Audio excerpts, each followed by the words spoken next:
LIC music purchase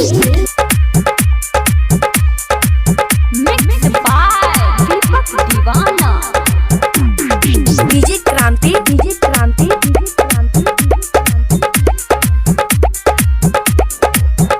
एहो भैया बाटे ये गोवर जी हमार जनी कबो भूलई ह बहिनिया के प्यार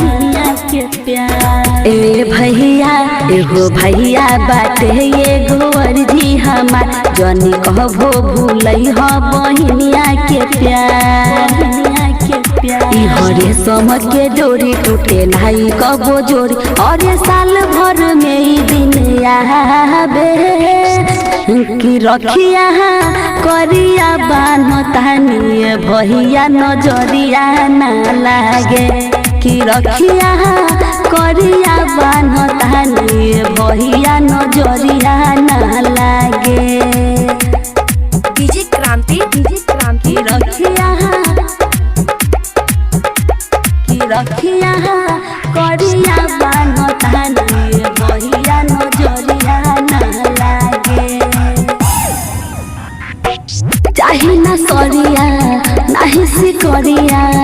बनल रहे है ई बंधन ये भैया हमारा प्यार के रक्षा बंधन त्योहार के एगो बिनती बाई माई हंसत रहे हमर भाई इनका देखी देखी भाग हम जागे कि रखिया करिया बान तानिए भैया नजरिया ना लागे कि रखिया करिया बान तानिए भैया नजरिया ना लागे डीजे क्रांति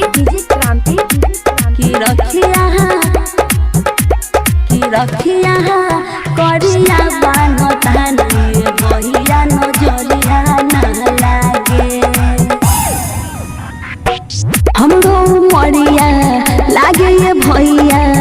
करिले वादा हम छोड़ब ना भैया तहरा हाथ के ए भाई तहरा साथ के भैया ओ पिरंग गिला खुशी तो हो से कहिला और दुख सुख में रहो तहरा यहाँ गे कि रखिया करिया बान तानिए भैया नजरिया ना लागे कि रखिया करिया बान तानिए भैया नजरिया ना लागे। LIC music recording studio Triveniganj Supaul.